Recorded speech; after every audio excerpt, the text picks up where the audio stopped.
All right, so today we're diving into something truly fascinating. We're looking at the biblical story of Joseph, but through the eyes of a 17th century mystic, Madame Guyon.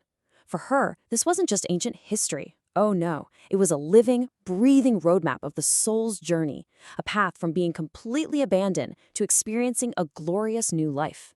Let's explore that map together. And it all kicks off with this really provocative question, doesn't it? Can being completely, utterly forgotten actually be a gift? I mean, it sounds crazy, but for Madame Guyon, the answer is a profound and resounding yes. This paradox, it's the key to unlocking everything else. So we start our story with Joseph at rock bottom. I mean, it doesn't get much lower. He's been betrayed by his own brothers, sold into slavery, and now he's been thrown in prison for a crime he didn't commit. And it's here, in this dungeon, that two important officials show up, Pharaoh's personal cupbearer and his baker. They've both had these disturbing dreams, and they turn to Joseph, looking for answers. Now, pay close attention to Joseph's first move. Before he does anything, he says, interpretation belongs to God. He immediately deflects all the credit. And for Guyon, this is huge. It's the sign of a soul that has totally died to its own ego. It's not about him, it's not about his special abilities, he's just a channel for something bigger. So what comes through that channel are two prophecies that are polar opposites. For the cupbearer, it's amazing news. You're going to be restored, you'll get your job back, life is good. But for the baker, well, the message is death. This extreme difference is absolutely central to the next big idea. What Guyon is saying here is that the exact same divine truth can land in two completely different ways. For one person, it brings freedom in life. For another, it brings judgment. Now, it's not that the word itself is cruel.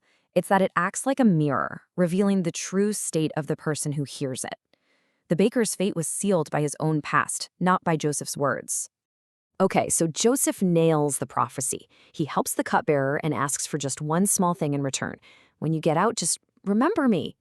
But his request is met with absolute silence. This is where the real trial begins, in that painful, profound experience of being totally forgotten.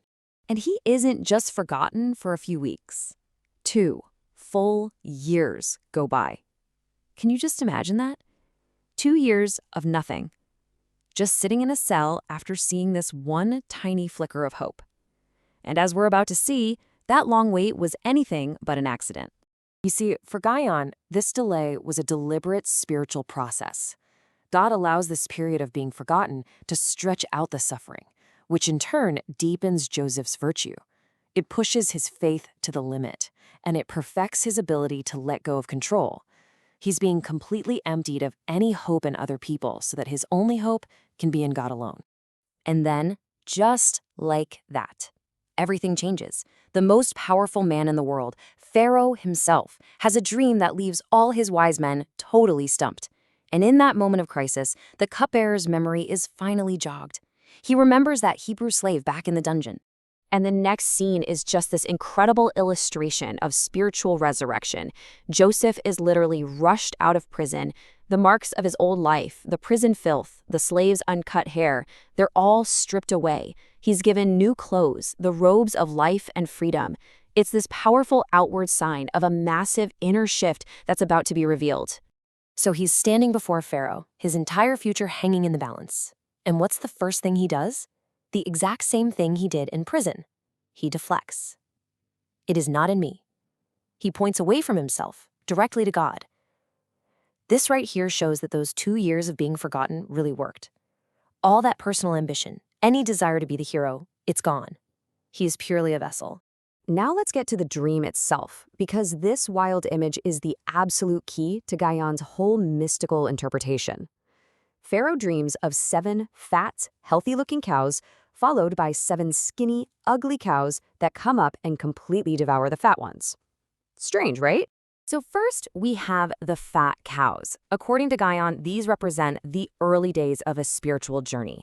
It's a time of abundance, of graces you can actually feel. You feel close to God, you can see yourself growing, everything feels sweet. It's a season of spiritual feasting. But then come the lean cows, the spiritual famine. This is the trial. All those wonderful feelings just disappear. The soul feels empty, ugly, totally starved. But here is the secret, and this is crucial. Grace is not gone, it's just hidden. This painful trial actually consumes those earlier, more surface-level graces and bakes them into the very core of your soul, making them a permanent part of you. So let's just walk through that path one more time. You start with abundance, the fat cows. Then the trial hits, the lean cows emerge. It feels like consumption, like you're losing everything you worked for. But the hidden truth, the secret that only someone like Joseph can explain, is that this loss is actually a transformation. The good stuff hasn't vanished. It's just going deeper, becoming a real part of who you are. So Joseph doesn't just interpret the dream. He lays out a brilliant plan to save the entire country from the coming famine. And Pharaoh's reaction to this wisdom coming from a forgotten prisoner? Well, it is absolutely mind-blowing. This is the climax of Joseph's entire story. But before we get to the payoff, we have to remember the road that led him here. Betrayed by his brothers, sold into slavery, falsely put in prison, and then completely forgotten for 2 years. This long, painful journey is what emptied him out and prepared him for the incredible turnaround that's about to happen. And there it is. In a single moment, Joseph goes from a forgotten prisoner to the second most powerful man in the entire world. Pharaoh says, "You're in charge of everything." This is what spiritual resurrection looks like in the real world.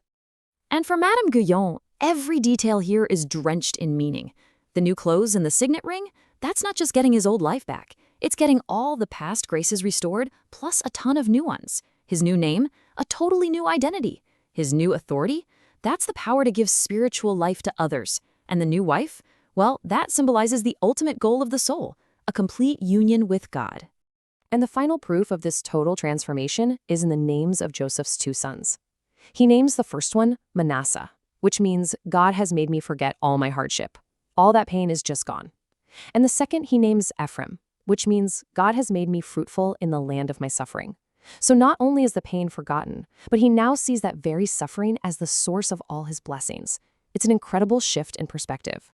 And this quote from Madame Guyon just sums it all up perfectly, doesn't it? It's such a powerful image. Like a seed, the soul has to be buried in the darkness. It has to be forgotten. It has to rot, meaning it has to die to its old self before it can ever sprout and produce an amazing harvest. The death is what makes the resurrection possible. So in the end, Madame Guyon gives us this ancient story, not as a history lesson, but as a living map for our own souls. It's a path that winds through times of abundance, through a terrible spiritual famine, and finally into a resurrected life that you could never have imagined on your own. Which really just leaves us with one last question to think about. Looking at this map, where do you see yourself today? For more spiritual resources, visit lokaken.ai.